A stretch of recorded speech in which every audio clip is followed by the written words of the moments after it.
প্রথম খলিফা হজরত আবু বকর রাদিয়াল্লাহু আনহুর একটি অবিসংবাদিত ভাষণের কয়েকটি পংক্তি উল্লেখ করতে চাই। খেলাফতের দায়িত্ব নিয়ে অভিষেকের অভিভাষণে তিনি বলেছিলেন, আপনারা আমার উপর দায়িত্ব অর্পণ করলেও আমি আপনাদের মধ্যে শ্রেষ্ঠ মানুষ নই। আমি সঠিক থাকলে আপনারা আমাকে সাহায্য করবেন, আর ভুল করলে আমাকে শুধরে দিবেন। এই মহান উক্তির প্রতিধ্বনি করে আজ আমিও বলতে চাই, এই সংসদের মাননীয় সদস্যদের মধ্যে আমার চেয়ে জ্ঞানী, প্রজ্ঞাবান, উপযুক্ত ও অভিজ্ঞ অনেকেই আছেন। সম্মানিত অভিজ্ঞ সদস্যদের প্রতি বিনীত অনুরোধ করছি, দয়া করে আপনারা আমাকে সাহায্য করবেন, ভুল করলে শুধরে দেবেন, যাতে আমি সঠিকভাবে দায়িত্ব পালন করতে পারি। 2024 সনের ঐতিহাসিক ছাত্র গণ অভ্যুত্থান ফেসিবাদের পতন ঘটিয়ে গণতন্ত্রের দ্বার উন্মুক্ত করেছে। জুলাই অগাস্টের বীর শহীদদের আত্মত্যাগের কারণেই আজ আমরা সংসদীয় গণতন্ত্র পুনঃপ্রতিষ্ঠা করতে পেরেছি। আমি একই সাথে শ্রদ্ধার সঙ্গে স্মরণ করছি সাবেক প্রধানমন্ত্রী বেগম খালেদা জিয়াকে, যিনি স্বৈরাচার বিরোধী আন্দোলনের নেতৃত্ব দিয়ে 1991 সনের জাতীয় সংসদ নির্বাচনে বিজয়ী হওয়ার পর বাংলাদেশে সংসদীয় গণতন্ত্র পুনঃপ্রতিষ্ঠা করেছিলেন।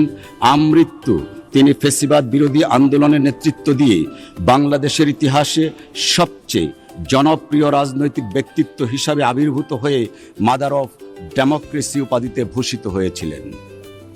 মাননীয় সদস্যবৃন্দ, 2024 সনের ঐতিহাসিক ছাত্র গণ অভ্যুত্থান ফেসিবাদের পতন ঘটিয়ে গণতন্ত্রের দ্বার উন্মুক্ত করেছে। জুলাই অগাস্টের বীর শহীদদের আত্মত্যাগের কারণেই আজ আমরা সংসদীয় গণতন্ত্র পুনঃপ্রতিষ্ঠা করতে পেরেছি। জুলাই গণ অভ্যুত্থান আমাদের স্মরণ করিয়ে দেয় যে জনগণের শক্তি গণতন্ত্রের প্রকৃত ভিত্তি।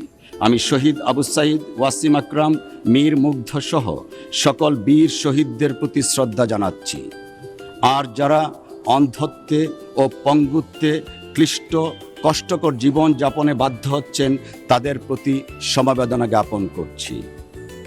মাননীয় সদস্যবৃন্দ, আজকের এই পবিত্র লগ্নে আমি খোলাফায়ে রাশিদিনের প্রথম খলিফা হজরত আবু বকর রাদিয়াল্লাহু আনহুর একটি অবিসংবাদিত ভাষণের কয়েকটি পংক্তি উল্লেখ করতে চাই।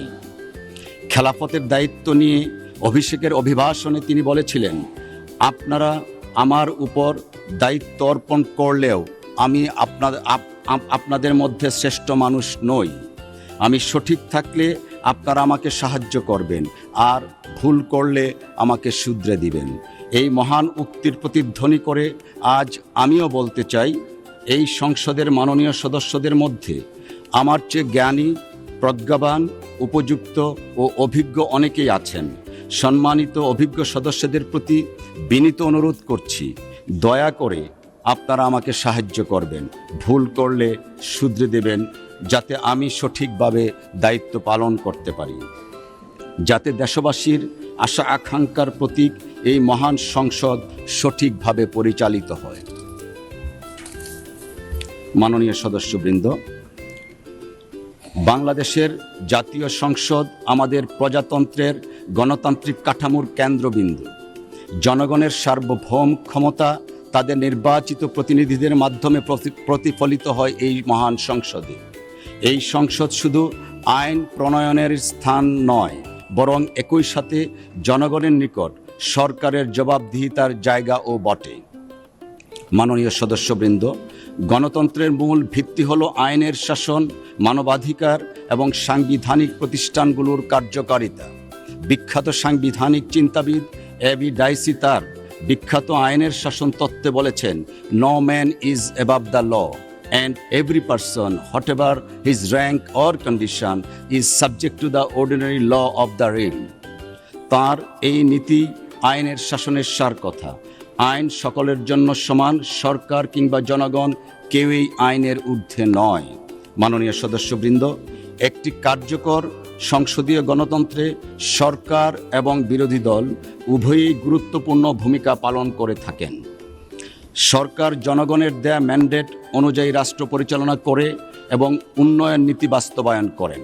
অপরদিকে বিরোধী দল সংসদের ভিতরে সরকারের কর্মকাণ্ডের গঠনমূলক সমালোচনা, বিশ্লেষণ, পর্যালোচনা এবং জবাবদিহিতা নিশ্চিত করেন।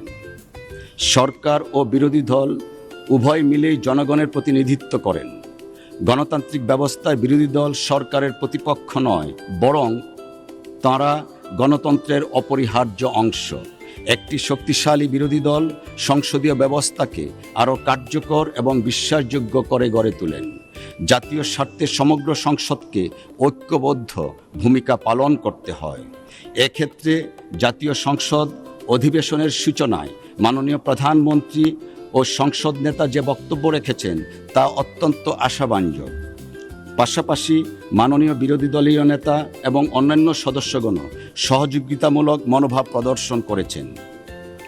আমরা পারস্পরিক সহযোগিতা ও শ্রদ্ধার মাধ্যমে জাতির সামনে একটা দৃষ্টান্ত স্থাপন করতে পারি। এক্ষেত্রে রাষ্ট্রবিজ্ঞানী এডমন্ড বার্গ একটি উক্তি প্রণিধানযোগ্য। তিনি বলেছেন, Parliament is not a congress of ambassadors from different and hostile interests, but a deliberative assembly of one nation with one interest, that of the whole. মাননীয় সদস্যবৃন্দ, এই সংসদের ডেপুটি স্পিকার হিসাবে আমি মাননীয় স্পিকারের নির্দেশনা অনুযায়ী সংসদ পরিচালনায় মাননীয় স্পিকারকে সহযোগিতা করব। এক্ষেত্রে আমার প্রথম এবং প্রধান দায়িত্ব হল নিরপেক্ষতা বজায় রাখা। আমি আপনাদের প্রত্যেককে আশ্বস্ত করছি যে সংসদের প্রতিটি সদস্যের অধিকার, মর্যাদা এবং সুযোগের সমতা রক্ষায় আমি সর্বদা নিরপেক্ষভাবে দায়িত্ব পালন করব। তার অংশ হিসাবে ইতিমধ্যে আমি সরকার এবং দলের পদ থেকে পদত্যাগ করেছি। মাননীয় সদস্যবৃন্দ, সংসদের কার্যক্রম পরিচালিত হবে সংসদের কার্যপ্রণালী বিধি এবং দীর্ঘদিনের সংসদীয় রীতিনীতি ও ঐতিহ্য অনুযায়ী। সংসদীয় গণতন্ত্রের শ্রুতিকাগার যুক্তরাজ্যে আমার পড়াশোনার কারণে আমি তাদের সংসদীয় রীতিনীতি দেখার কম বেশি সুযোগ পেয়েছি। আমরাও ওয়েস্টমিনস্টার স্টাইলের গণতন্ত্র চর্চা করে একটি শক্তিশালী গণতান্ত্রিক জাতি গঠনের সফলতা অর্জন করব বলে আমি বিশ্বাস করি। এক্ষেত্রে আমি মাননীয় সদস্যগণের আন্তরিক সহযোগিতা কামনা করছি। সংসদের মর্যাদা রক্ষা করা আমাদের সকলেরই দায়িত্ব। মতভেদ থাকবে, বিতর্কও হবে, কিন্তু তা অবশ্যই শালীনতা, যুক্তি এবং পারস্পরিক সম্মানের মধ্যে থাকা প্রয়োজন। জাতীয় সংসদ হবে জাতির দর্পণ। মাননীয় সদস্যবৃন্দ, আমাদের মনে রাখা আবশ্যক যে বাংলাদেশের জনগণ এই সংসদের দিকে তাকিয়ে থাকে তাদের আশা আকাঙ্ক্ষার প্রতিফলন দেখার জন্যে। তাই আমাদের দায়িত্ব হলো গণতন্ত্রকে শক্তিশালী করা, আইনের শাসন প্রতিষ্ঠা করা এবং মানবাধিকার রক্ষা করা। আমরা যেন সবসময় মনে রাখি, আমরা সবাই জনগণের প্রতিনিধি এবং জনগণের কল্যাণই আমাদের সর্বোচ্চ লক্ষ্য। মাননীয় সদস্যবৃন্দ, আজকের এই মহান সংসদ গতানুগতিক ধারার বাইরে এক ঐতিহাসিক সংসদ, যেখানে আমরা কেউ এসেছি ফাঁসির মঞ্চের সন্নিকটে থাকা কনডেমড সেল থেকে, কেউ এসেছি ফেসিবাদ শাসন ব্যবস্থায় সৃষ্ট জুলুম নির্যাতনের আয়নাঘর থেকে, কেউ এসেছি প্রিয় মাতৃভূমি থেকে দেড় যুগেরও বেশি সময় নির্বাসিত জীবন কাটিয়ে, কেউ এসেছি গুম হয়ে দেশ এবং ভিন দেশে ফেলে থাকা জীবন্ত লাশের দুঃসহ জীবন কাটিয়ে, আর অনেকেই এসেছি মামলা, জুলুম, নির্যাতন এবং কারাগারের দুঃসহ জীবন কাটিয়ে মজলুম হিসাবে। এই রকম সংসদ আমাদের জাতীয় জীবনের ইতিহাসে আর কখনো দেখা যায়নি, এমনকি বিশ্বের ইতিহাসেও বিরল। মাননীয় সদস্যবৃন্দ, ব্যক্তিগতভাবে আমি নিজে একজন সাধারণ মধ্যবিত্ত কৃষক পরিবারের সন্তান হয়েও আজকে এই মহান সংসদে আপনাদের সাথে মহতি কাজে আসতে পেরে নিজেকে সৌভাগ্যবান মনে করছি এবং মহান আল্লাহ রাব্বুল আলামিনের দরবারে শুকরিয়া জ্ঞাপন করছি। সেই সাথে মহান রবের সাহায্য কামনা করছি যেন আমরা সম্মিলিতভাবে ন্যায় ও ইনসাফ ভিত্তিক সমাজ তথা রাষ্ট্র প্রতিষ্ঠা করতে পারি।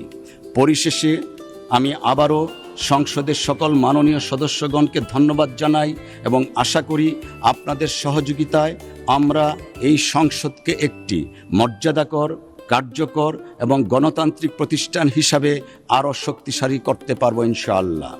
মহান আল্লাহ আমাদের সবাইকে সত্য ও ন্যায়ের পথে পরিচালিত করুন, আমিন। আপনাদের সকলকে ধন্যবাদ। আল্লাহ হাফেজ। বাংলাদেশ জিন্দাবাদ।